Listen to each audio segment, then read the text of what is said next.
You know, in my humble opinion, if a web developer builds a website and it's not ADA compliant, and this website right here is not ADA compliant, they're talking about the fact that you can get sued $75,000 for a single ADA violation, and that can be increased to $150,000 for further violations, and that's per violation.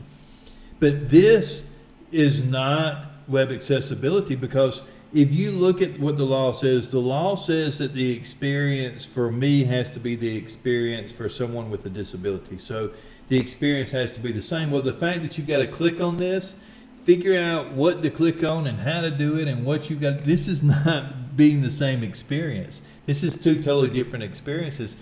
So these little plugins, when you see this little sign right here, that's like a big sign that says I'm not ADA compliant. My code is bad. There's bad code, and I've hidden it behind a plugin that tries to make the website ADA compliant. But to be ADA compliant, it has to be the same experience, and immediately there's not the same experience, because I've got to be able to click on this button, and then I've got to read through here and figure out seizure safe profile, vision impaired profile. I've got to figure out what I'm supposed to click on, what happens when I click on it. There's so much going on in here. The correct way to make a website, and then look at, now I can't stop. Now that it started, how do I stop this? I've got to come back in here and turn them off one by one. So the fact that you've got to click on something to make the website ADA compliant means it's not ADA compliant. And right here it says you can get fined $75,000 to $150,000 per incident for your website not being ADA compliant. And each one of these things would be another incident of it not being ADA compliant. I just don't, it's just some crazy stuff going on here, and so many different options and so many different things right here. This makes it more difficult to read now. And then, like I said, to cut it off, you've got to come in here and figure out what you cut on so you can cut it off. So, and look, I don't even know what we did here. So this is like a sign that says this website's not ADA compliant. The correct way to do it is to fix the code and make the code ADA compliant. You don't have bad code and then put something else on top of the bad code to try and make it ADA compliant. Right here, if you look, it says in addition to the fines, they can also file a lawsuit in federal court and obtain federal court orders to stop violations of the ADA compliancy. So not only can you get fined, but you can also get sued for not being ADA compliant. And if we go through here, it says you can sue for, this is an attorney's website here. This is an attorney talking about how can we help you sue somebody for not being ADA compliant. But if you look at this, if you say, okay, now, and I don't know what's going on with this video. It's just going to keep on going. That's crazy. But if we look, this says 97.4%. A WebAIM shows that 97.4% of website homepages are not ADA compliant. So then you say, okay, well, this attorney is saying, hey, listen, you can sue people if their website's not ADA compliant, and we can help you. We'll sue people for you. Well, if you look at this attorney's website, we can assume immediately, because 97% of websites online are not ADA compliant, we can immediately assume the attorney's website is not ADA compliant. We do a test and it says no. The attorney website who's helping to sue people for not being ADA compliant, their own website is not ADA compliant.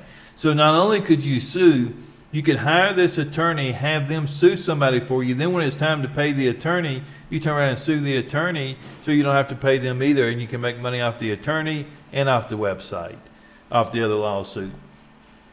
If you look at this right here, this man has filed over, and this is an old article. I don't know exactly when the article was written, but this is an older article. But this was written in 2023. This guy has filed over 180 disability lawsuits.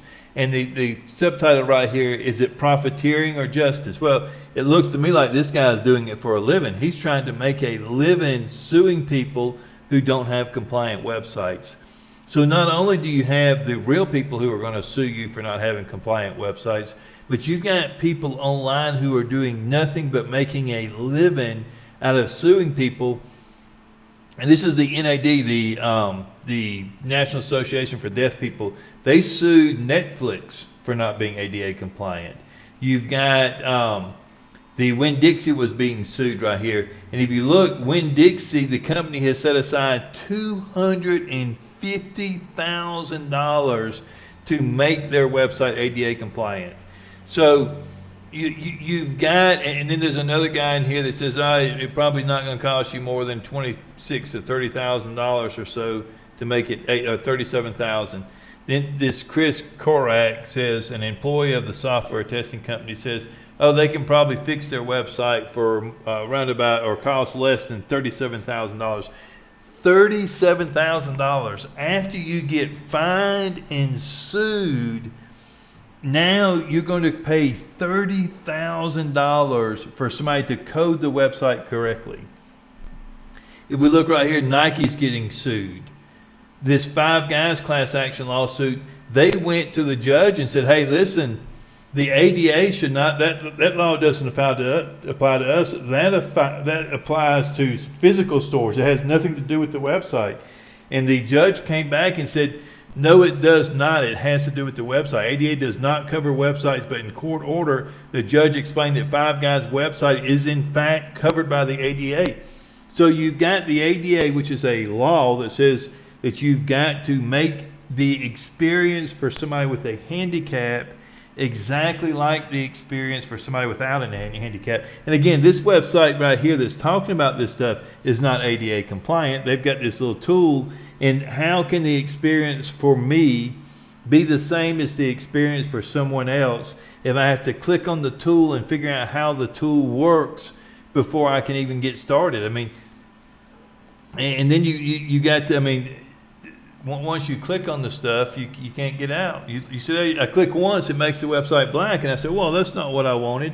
I click a second time, and I don't know what happens. And I click a third time, and it makes it white again, and then I click again, and it cuts it off. I mean, this is a very bad experience for somebody who's wanting to visit the website. So now it's the equivalent of me going to the restaurant and them saying, hey, yeah, we've got a ramp.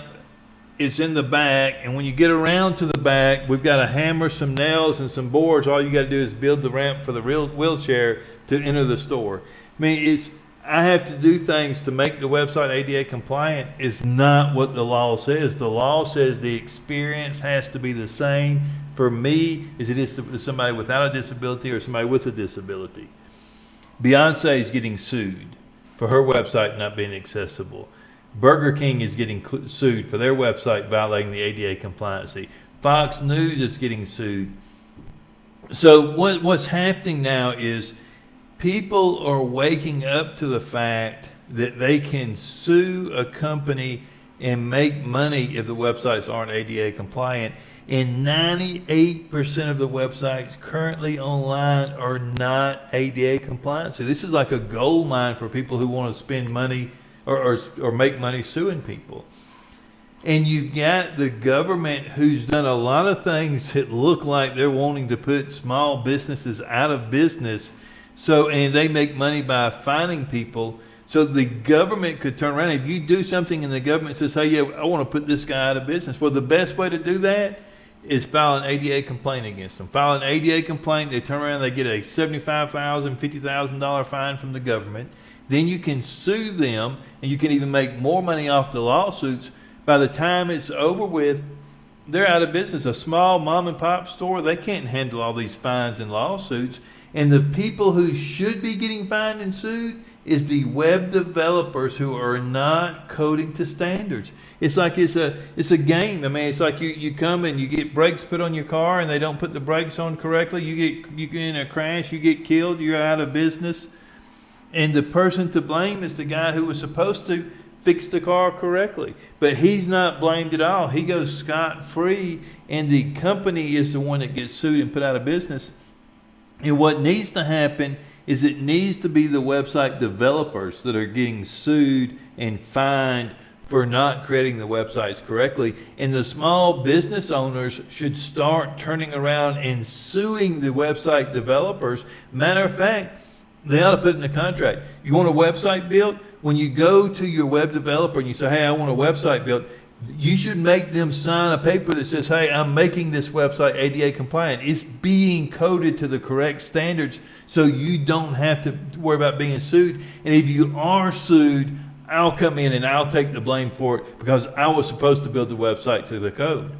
But that's not what's happening. The business owners are being put out of business, and when they say, hey, we want a website that's ADA compliant, the web design company says, oh, okay, but I've been involved in threads over on LinkedIn where professional web developers were discussing what it took to be ADA compliant, and none of them knew what the law said. None of them knew the website had to be W3C valid along with being ADA compliant. And when I said, hey, this website has to be W3C valid, they laughed and said, no, it doesn't. That's not true. And then I had to go to the website, find it on the government website, and show them where the government says the website has to be W3C valid to be ADA compliant.